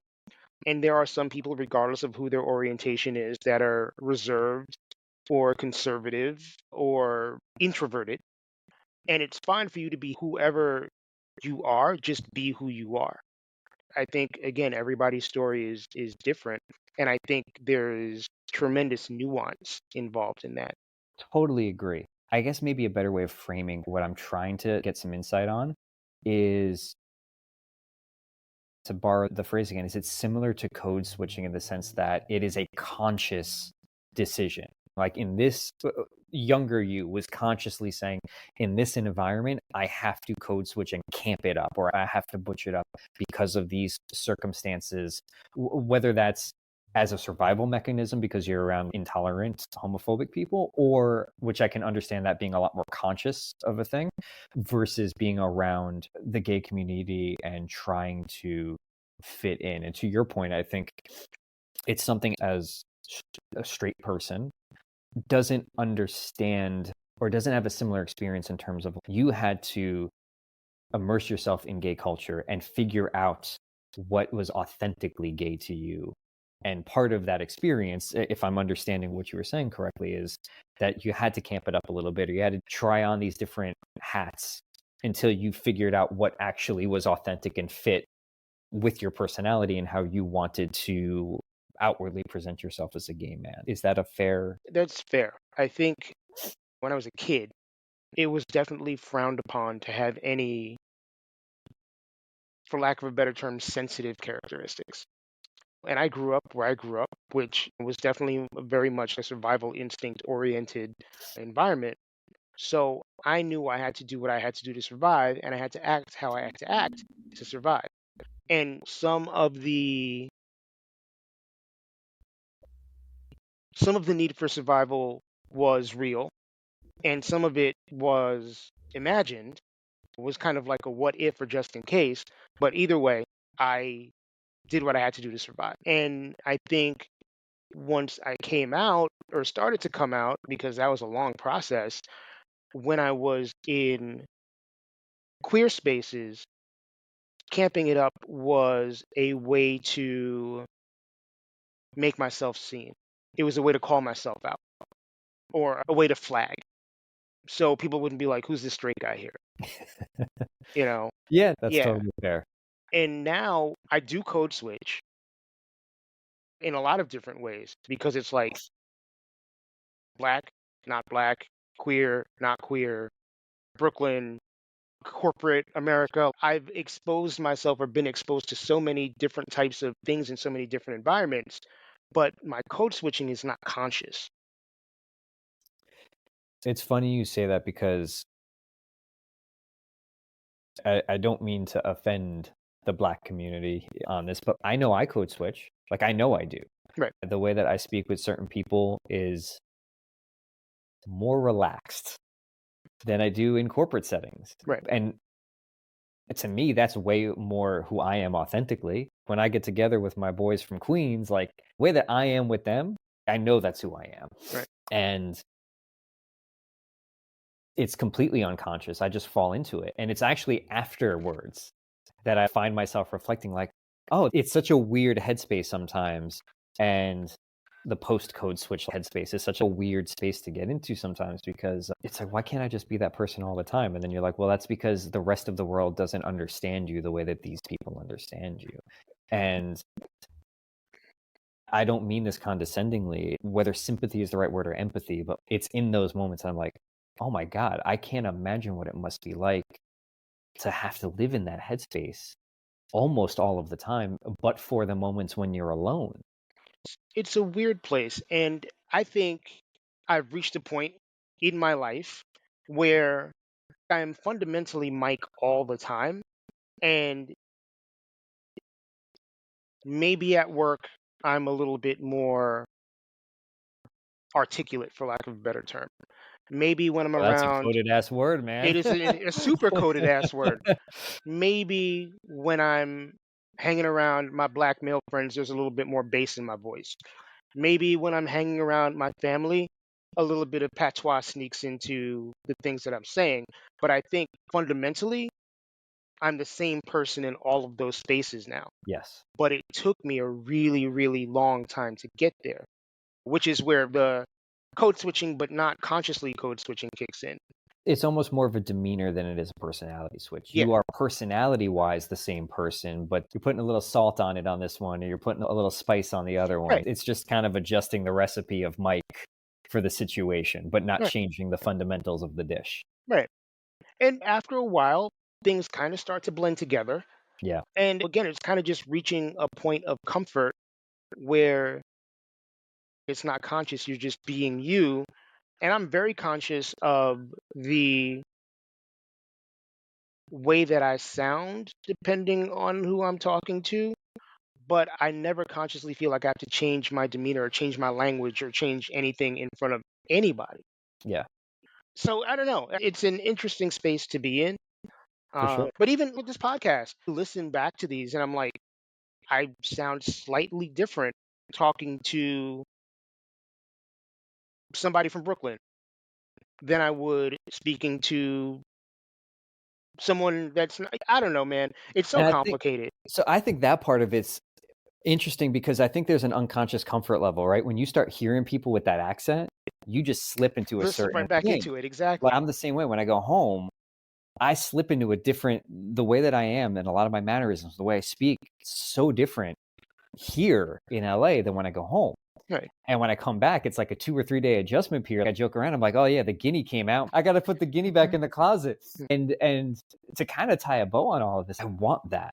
You know what I mean? I want that to be accepted. I want Right. back to that thing of our local dialects are being looked down upon as being lesser than the Northeast stereotype of, oh, well, if you've got a Southern drawl, you're an idiot. Right. On its face, it's a ridiculous Right. concept. So at some point, I know I'm going to end up back on the East Coast, and I'm hopeful that getting back there, I kind of get to detoxify See what you did there. some of this generic American that I think has happened to me over the course of my time here in LA. And there's a lot of cool things I've gotten out of being here for sure, but there's a longing for that authenticity of a time and a place Right. that I miss. I would ask, how much of that is LA and how much of that is you being an attorney? I think it's a bit of both for sure. So LA is much more of a transplant city than I think New York is, even given all of the people who have moved to New York over the last 15 years. There's been an influx for sure. That's an interesting take. But I do think that LA has a longer history of being a transplant city and culturally has a bit more of, let me frame this a different way. Okay. Growing up on the East Coast, the overwhelmingly large majority of the people that I met were born and raised there. Whether it was Jersey, New York, like the people I knew who were from Brooklyn, born and raised Brooklyn. People who I knew from Queens, born and raised Queens, right? I didn't actually know that many people that moved from other places. It was just like, you were from another place if you were from Long Island or Staten Island. Like, that's another place. Yeah, you're right there. The idea of the transplant is something that is relatively new to New York, sort of tying it back. This is a post-Bloomberg phenomenon. Yeah. And here, it's almost honestly been the complete opposite experience where I can probably count on one hand the amount of people that I am friends with. I'm not going to say met, but have any sort of relationship with that are actually born and raised Angelenos. Almost 90% of the people in my sphere are transplants, are not from here. And honestly, a large majority of them are from the East Coast. And maybe that's a function of being in music. Maybe that's a function of even unconsciously, you just kind of gravitate towards your people. I probably know a half dozen people that are from Jersey, like just Jersey, you know what I mean? And I met them through music. I didn't know them before. And the way I think you ingratiate yourself into the city and the way I think you move within the city is a little bit different. There's also the geography of LA is so different from New York. For sure. I know that's a very obvious statement. People are going to be like, well, no fucking duh. But what I mean to say in that regard is the geography of LA leads you to have a very different experience of what LA is as a transplant versus the geography of New York and how you can get around.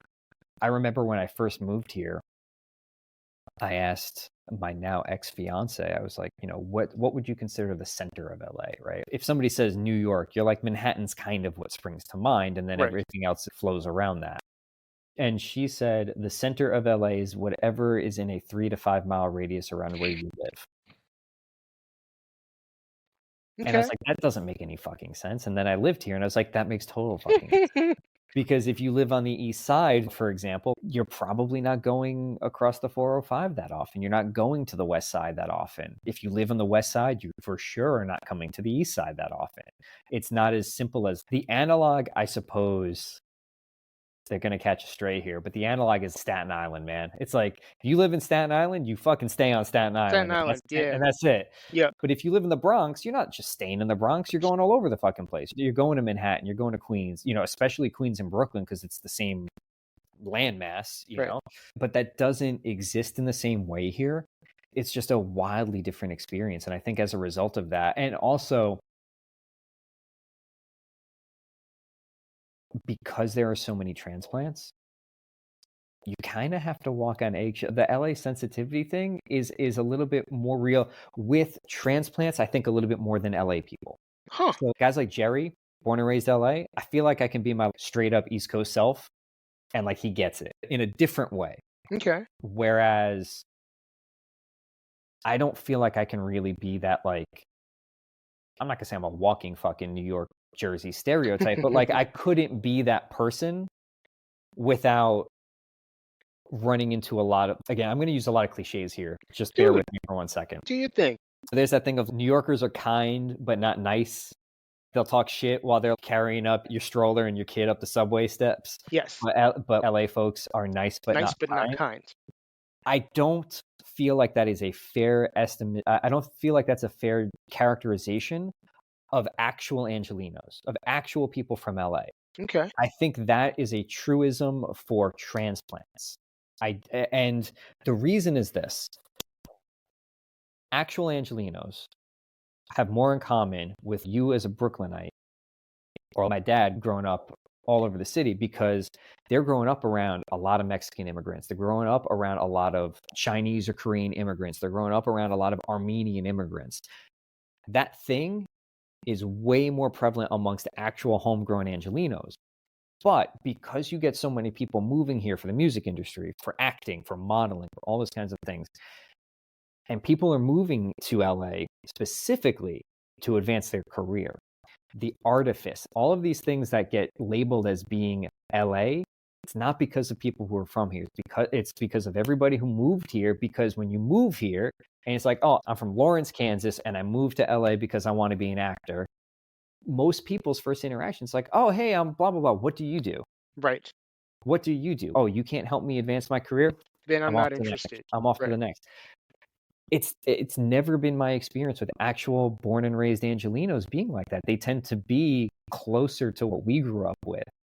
There's an authenticity that I think they get a bad rap. My 8 years here, I will defend actual born and raised Angelenos and say that I think a lot of the rep is from transplants. It's from people like me. We kind of invaded the space to further our careers, and I think a lot of the what gets labeled as being vapid is coming from us.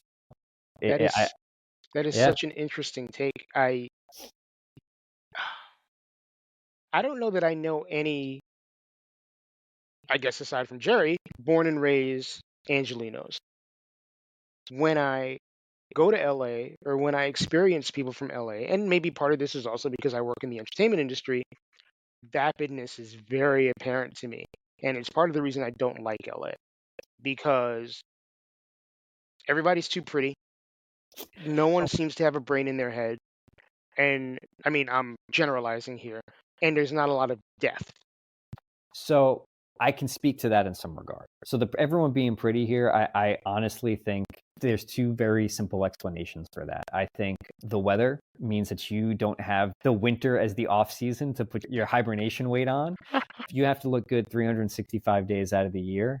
And quite honestly, even as cold as it got down into the 40s a couple nights ago. It's gray, it's gray and rainy here. It's not New York winter. I know that.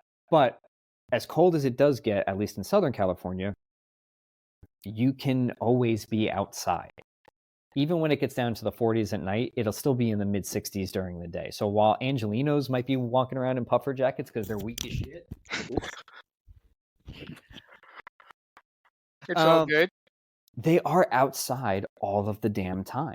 Right. Year round. So almost naturally you're in better shape, just because it's like, well, in January, I'm still going on hikes, or I'm still bringing my dog out for a 30-minute walk instead of a 10-minute walk because it's minus 10 degrees and there's snow on the ground. I will say not the thought in the head is more of our industry issue than I think it is an Angeleno issue.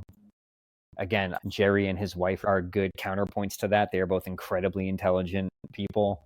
And by virtue of knowing him, I know his friends, all the guys he went to high school with and people like that. And they would be the people I would bring you around and you would be like, oh yeah, this feels closer to home than. And what was the third point? There was not a brain, there was the good looking, and I'm drawing a blank on the third point. I don't even know if I articulated it properly. It's just the passive aggressive niceness, like the lack of urgency. So that I won't defend. That is absolutely. And again, I think that's a weather thing, man. I also think it's a spread out car culture thing. So you just get in your car and you're on your own. You don't have to deal with the massive humanity the way that you do when you're in New York, specifically New York. I mean, Jersey is the most densely populated state in the entire country. For the people listening, the town that I grew up in is 1 square mile in size. And there's 20,000 people in my town. So there's a lot of people packed into a very small area. And most of the state is pretty packed like that. But specifically for New York, we don't have car culture in New York. You're hopping on a subway. You're hopping on a bus. Yeah. And, or you're walking. And so you have a different respect and idea for personal space than any other part in the country. Maybe Chicago would be the next closest that I can think of, because I know Chicago does have a pretty robust public transportation Right. system. But I used to take the subway here. My first couple of years in LA, I was taking the subway all the time, walking all the time. And people are like, that's not how you do LA. And I'm like, I don't give a shit. I'm from the East Coast. This is what I'm doing. This is what I do. For context, the ridership in 1 month of New York on the subway is the entire year of LA. Wow. Subway ridership. That's the difference in terms of volume.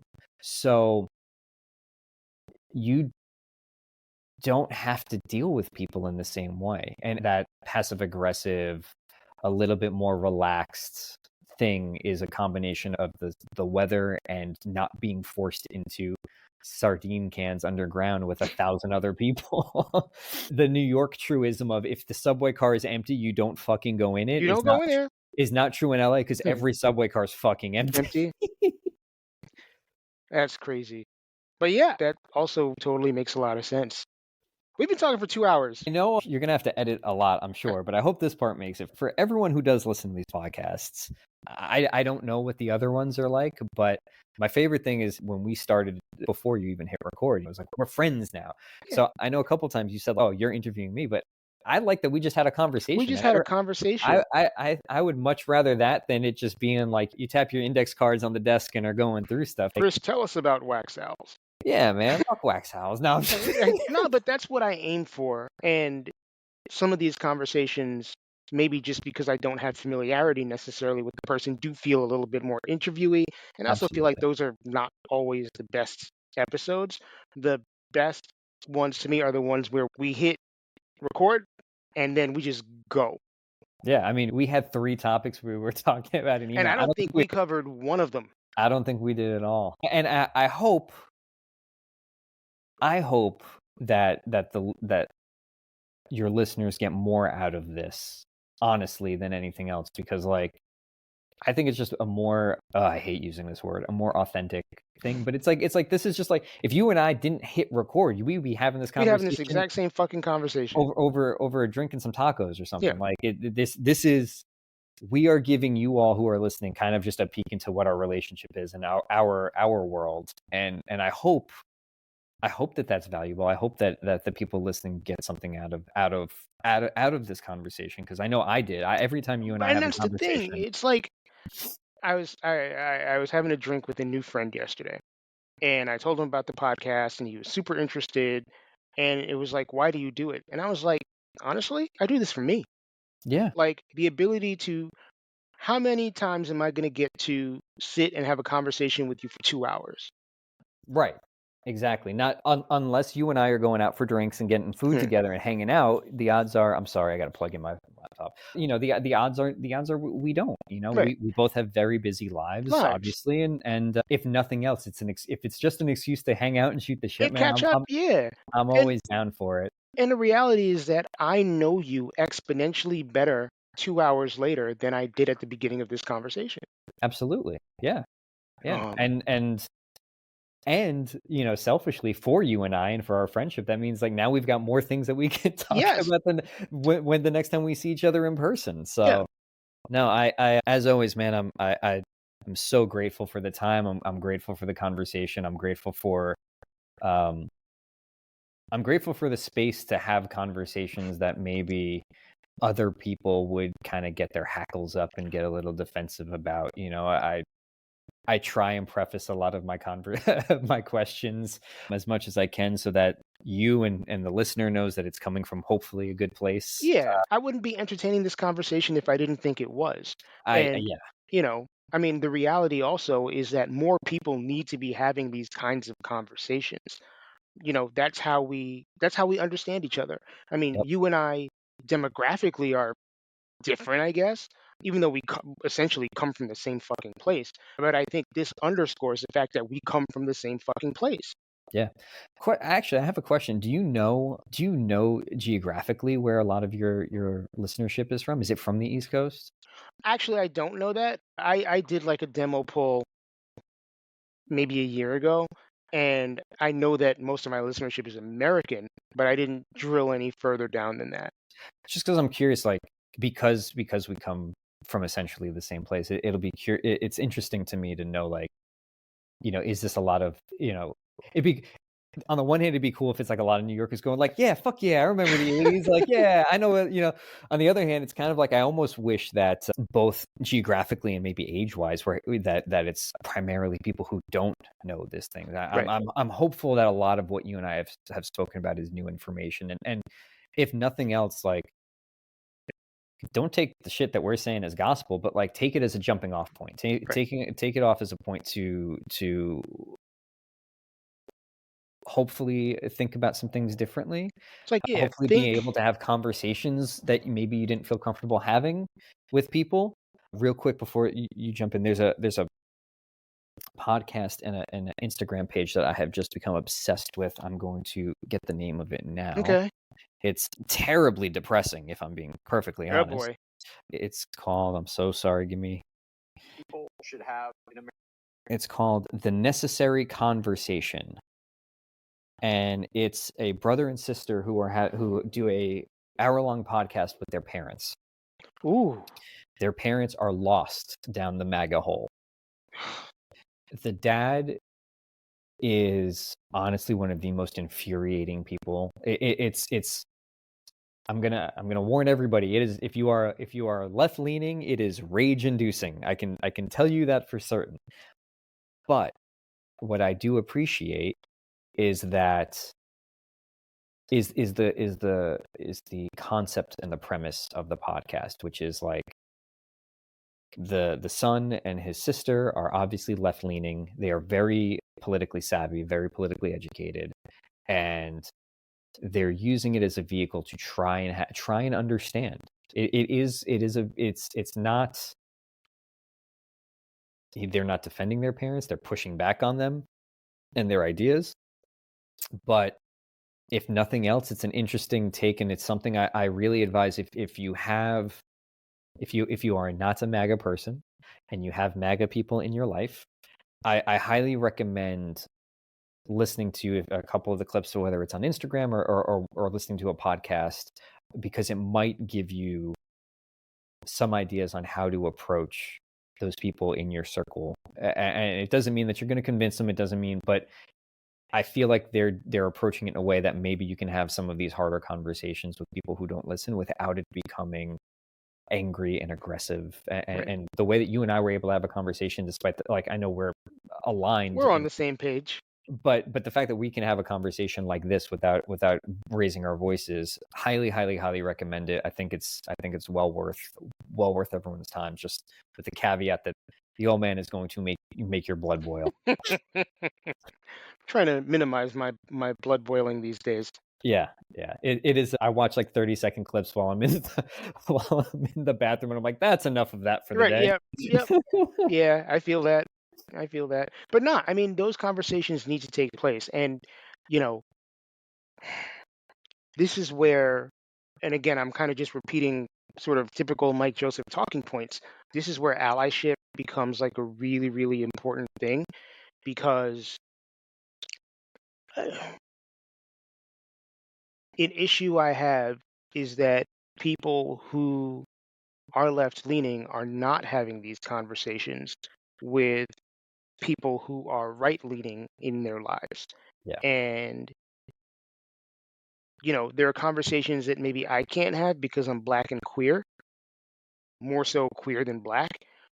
But if you are straight and or white, you can have these conversations without it sending you into like a depressive tailspin about your humanity. Yeah. I mean, they might send you in a depressive tailspin about the people in your family's humanity. Right. But that is not nearly the same level. Right. To be very clear, that is not nearly the same level, because at the end of the day, those family members are not arguing to take away my rights, and those family members, if anything, condescendingly almost look at it like, I'm trying to help you, stupid. I'm trying to make sure that you're still at the top of the food chain, and you're just too dumb and liberal to get it. It's frustrating, because the frustrating part and I'll only speak to this narrow part of it. The frustrating part, when you see it in your own family, when you see it in, I want to be clear, this is not my parents, this is external. Thankfully my parents are could not be more anti-Trump. They may not be perfect allies all of the time, but they could not be any more, at least that they are fully against the MAGA movement. So when I'm talking about family members, I do want to be clear, for the sake of my parents and my brother, that I'm not Not speaking talking about about them. them. The disheartening and the frustrating point is, and especially at this point, man, at almost 40 years old, I've got enough life experience and enough of time with these people to go, I remember you when you weren't like this. I remember when you didn't have these thoughts and these speaking points. And to go back to something we spoke about earlier with Kanye, these things were probably always there. They were probably always internal to the people who have identified with the MAGA movement. They just didn't have a reason to voice this or a frustration to voice it, right? So like family member X in my family, who has become a super right-wing Christian MAGA nut job, was not like that. He was instrumental to raising my brother and I as an older family member. And while he was always very religious, he was very much a deeds religious person. It was, he was going to the soup kitchen, and he was, kind of putting his money where his mouth was. So to see him make this change, let's say over the last 15 years, and I know what it was. It was, it's you can see it in that boomer generation. It was two, I think, crystallizing events for white people, for white men. It was 9/11, and it was the election of Barack Obama. Yep. I think those two things stirred within white men something that I don't know how to unring the bell. I don't know how to put the toothpaste back into the tube into the tube. Now, the irony, and if you believe in God having a sense of humor, this relative's eldest son, who he's named after, is gay and married to an immigrant.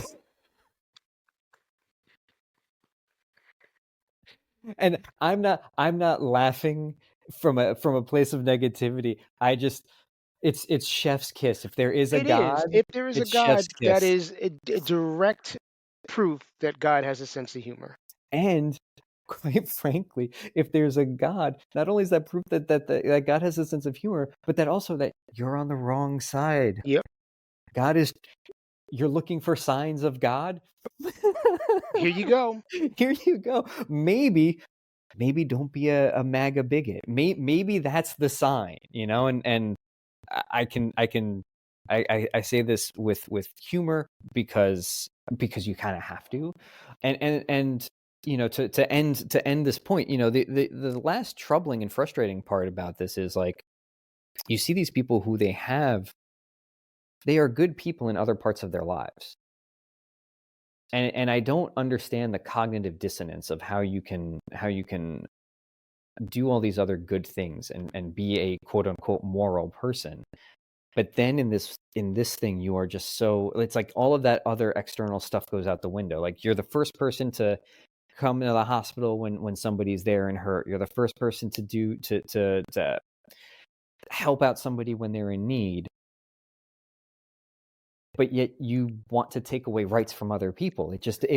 There's this dissonance there that I have trouble reconciling. And when it's your own family, and I'm sure you're familiar with this, I'm sure all of us are familiar with this, when it's internal to your own family, it's so frustrating, because you're like, I know you're a good person. And which part, again, to continually go back to Kanye, which is the part of you that's actually internal? Right. Is it the good part of you? Is it the bad Right. part of you? Or do we all just have, the devil and God kind of raging inside of us? And it's, which one are we feeding and which one are we letting out of the cage that day? Which gets into a whole philosophical conversation about morality. Yeah. That would take us to hour 3. Yes. Yeah.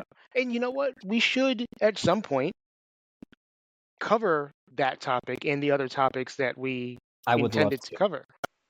Thanks, Chris, for such a rich conversation. I had a great time talking.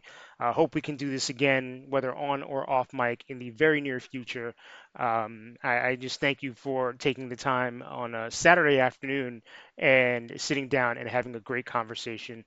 Those of you listening, if you want to know more about Chris, his band is called Wax Owls. You can follow them on Instagram at Wax Owls, WAXOWLS. He's also currently on tour playing drums for the metal band Witherfall.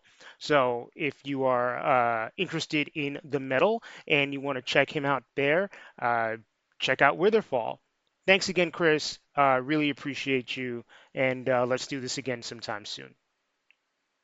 Thank you for listening to Detoxicity. I hope you found this particular episode interesting. And if you are new, I hope you go back and listen to all of the older episodes. Once again, my name is Mike Joseph. I am the host and producer of this show. And there are a lot of things that you can do to continue to support our mission, continue to support this podcast. Follow me on social media. I am on Instagram, Twitter, and I'm on TikTok as DetoxPod Guy.